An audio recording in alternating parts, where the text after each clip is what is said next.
Well, it's a good day. We're working on the VMP car today, and we're pretty much gonna button it up. If you haven't seen already on our Instagram or our Facebook page, this is the VMP car. We just finished last night putting the GT500 elbow on it. I mean, you get all the air in that thing. So it's a VMP GT500 throttle body, obviously the VMP elbow to use it accordingly. It contains the same Cobra IAC and uses the same Cobra TPS sensor, so it's very simple. And since this is a 93 octane car, this is a 2.8 pulley, so we also have a 3.0 pulley that we're gonna put on it, so that will help that. So today, we're gonna get that on, and we got some more parts. So, JLT Performance got us the high boost intake manifold, which is in this one, and then this is the elbow to mount it up. And then we have the map adapter, because we have a slot style map. This is the pulley. That's the hardware. So all of this is going on there. So I'll show you all what the parts look like right now. All right, here is everything that we're installing today to finish up the Cobra. Only thing what we don't have at this point is a new belt. It has a blower belt on it, but we need something that's newer. But this is the JLT high boost intake manifold, and to be honest, I thought it was powder coated metal, but I guess it's lighter weight this way. It's plastic, and I mean, also the opening seems significantly smaller than the throttle body, but this part is huge, so that's all good. Good piece, can't beat the price. Got the MAF for the reason of slot style MAF on this, so we got the MAF adapter plate with it. It's got the fender apron, which I think we're missing the hardware that's gonna supposedly hold it on up in that corner, so we'll have to address that. We got the pulley, got the big huge air filter that goes in the fender well to sit down like that. Miscellaneous hardware that we need, and then the boots were actually, I don't think we use either one of these. I think that squishes just onto the end, and it has one for this side. So I think we only need that one, not these ones. But anyway, we're gonna get started on this. I'll show you guys an update once I start getting some stuff on it. Nothing is ever a bolt-on piece. Nothing ever goes together easy. So what I thought was gonna be just a simple throw this thing on and be done with this has escalated quickly. So we had to get the slot style MAF adapter plate. So this is supposed to bolt on in the stock location, just like that. No worries, that's really simple. Okay, that was the concept there. Easy. However, this doesn't fit on here. You can see right through there. I don't know if you guys can see on the camera, but you can see behind here. So that doesn't seal. So they do give you this gasket. This is if you use a stock style MAF, which you can already see that I modified it to fit the slot style, not the stock style. So this would normally go on here like this. Bam. Then your MAF electronics would bolt on, you'd be done. However, we have a slot style. So this is supposed to go on there like that. Well, you can see I had to modify the hole to accept that, which they said it was already that way, but it is not that way. And now we can't do this because that just looks absolutely hideous.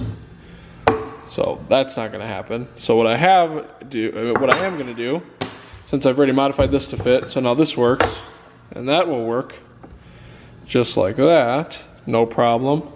And then the slot MAF will go in. This might not be the right way, but it'll go in. Yeah, that's backwards, airflow. Needs to go that way. So that's all good, but now we need a seal between these two. So I have some of the good stuff right here. The Motorcraft sealant, which is a little bit harder than the gray, but we're gonna just dabble some of that on there, bolt it down, and she'll be sealed and done. Now, you might be thinking, well, wasn't this gonna leak? This has an O-ring on it. So that has an O-ring, goes into this recess inside there. So that will not have a problem like that. Now the only other issue is the bolts that they give you to bolt this plate down are long enough to accept that big ass gasket over there. So now we need to cut like 6 threads off of it, which isn't the end of the world. We can make that work.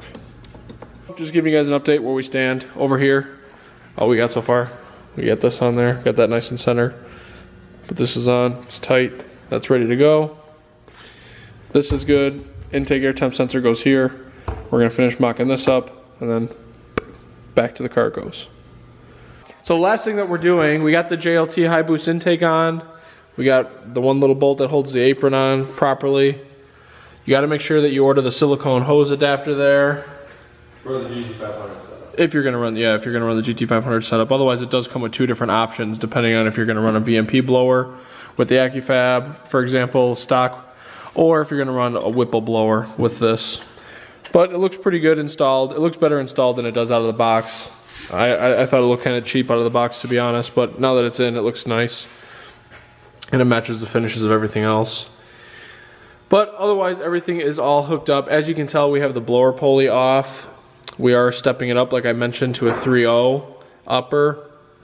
The problem is, though, with these metco lowers, we've had 3 or 4 Cobras in here recently, and all of them had a metco lower, and the alignment from the lower to the rest of the whole drive is always off. So it results in us shimming the tensioner off with 3 washers and the alternator with a couple washers, which is easy, but the blower is where it really makes the squeak noise. Like on Dan's car it did it, on Scott's car it did it, but that's where it's chewing the belt up. So now we are making a shim for this one too, just like we did on Dan's car. So I got to measure, drill some holes on one of these big washers that I got. Where'd it go? That's right here. He's marking it already. So we're going to drill some holes in a thick washer and just run it behind the pulley. Which will be a little easier than on my setup, because on my setup we had to slot them, which took a little bit longer, but we'll see how this one works out. Hopefully it's a little easier. Not sure yet. First try. For this child. So that's where we're at, and then once we get everything shimmed properly and get a new belt on it, which won't happen tonight, but once we get it at least shimmed properly, it should be ready to go and get tuned and see what it'll do. So thank you guys for tuning in for episode 3 and 4 on this car, wherever we're at, I'm not sure. But we will show you guys it running, and we are gonna try to get to the dyno with it and bring that update to you guys as well. All right, so we are using our lightweight and corrosion resistant modification to the battery tray. Drill some holes in the bottom so it doesn't hold water. We noticed that that's a common problem. And then our issue for the belt alignment for the pulley is pretty simple. It's just a big washer. What did I say? Issue. Our solution to the issue of the belt alignment is we get this big washer. This is a thicker one, they have thinner ones. We mic'd it out. And then on the VMP cars, it's actually nice because it fits. So I just put this in between the blower and should hopefully fix it. Get us close enough. And get rid of the belt squeak. So anyway, that's that. We're putting the pulley back on and we're gonna try to squeeze this belt on. Even though we went up in pulley size, I think we're gonna have a little bit of difficulty with that, but we're gonna do our damnedest to try to get it on. So what's up guys, it's Nick and Dan back at it again. Well, we want to give you the final walk around on Charlie's 2003 Cobra.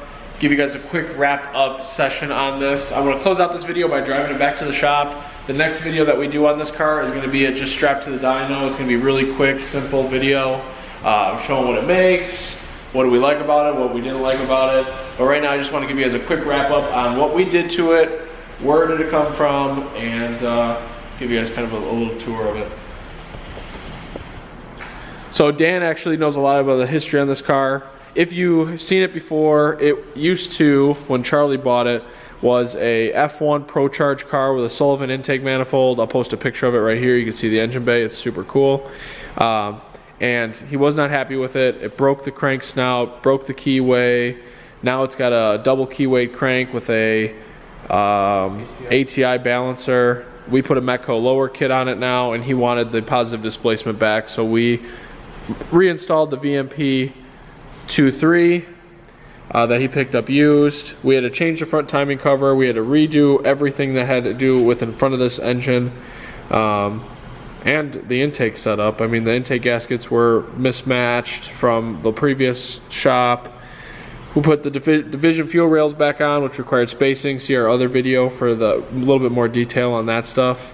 But the most recent struggles that we ran into are this had a AccuFab elbow from VMP, which did not work with the factory throttle body. Now Charlie luckily had a GT500 throttle body laying around, so we went ahead and got the VMP GT500 elbow. Got the JLT high boost intake. We have the huge filter in there, and everything kind of fits pretty nice there. No complaints whatsoever. We redid all the vacuum lines using stock stuff. It does have a regulated return. It does have a return system in it, so we made sure that all that works appropriately. You'll notice that there's no anything here. It is EGR deleted. John, who's tuning it, does not use the fuel rail pressure sensor, so this is going to be blocked off eventually. All that this is waiting for, now that we put the 3.0 pulley on it, is a new belt. But he's got the bigger intercooler tank, Fluidyne radiator, AFCO heat exchanger. He's got the darker headlights, as you can see. He just bought these, what are these? ESR. He just brought us these ESR wheels, SP01s, to try them on. He's got a 315 888R on the back. I mean, the stance is great. He plans on lowering it a little bit more.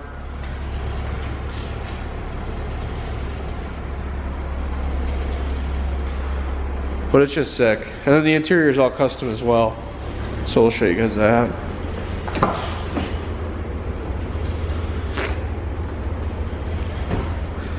Nothing over the top, but all the inserts in the seats have been rewrapped with a really nice quality leather. Blue inserts, rear as well. It was a factory 10th anniversary, which had everything red originally, obviously, and then they switched everything. It was red to blue. Make it a little different. Obviously matched well with valve covers and all that, but turned out sick. This, we haven't had many projects in and out yet. I mean, out of the cars that we've worked on, probably in the last couple of years, there's maybe been 10. This is by far our most favorite one. I don't know if it's because of the depth of the project that we went through to get it done for Charlie, if it's that we got to team up with one of our favorite local Mustang guys, John Galway, so thank you so much for the opportunity to work on this car, John, for you. There's just a lot of benefits for street car shenanigans working on this car. We really enjoyed it. We learned a shit ton about 4 valves, and really can't wait to strap it down, and really excited to see what he does next, because our list of suggestions where this car should go next is about a mile long. You can see Dan's video here, because we suggested all the same stuff that we're doing to his car too. So I think we're gonna see one of these blowers back in here again on Dan's car in the near future. He likes how it looks, he likes how it got installed. So thank you guys so much for watching this final installment of the build on this car. Stay tuned, subscribe down below so you guys can see us strapping this car down in the dyno, see what kind of power it makes. And let us know what you think of this car overall in the comments down below. I mean, love it, hate it, burn it. It's a sick ass ride, and we hope you guys enjoyed watching it come together just as we enjoyed putting it together. So we'll see you guys next time. Appreciate all the support, as always.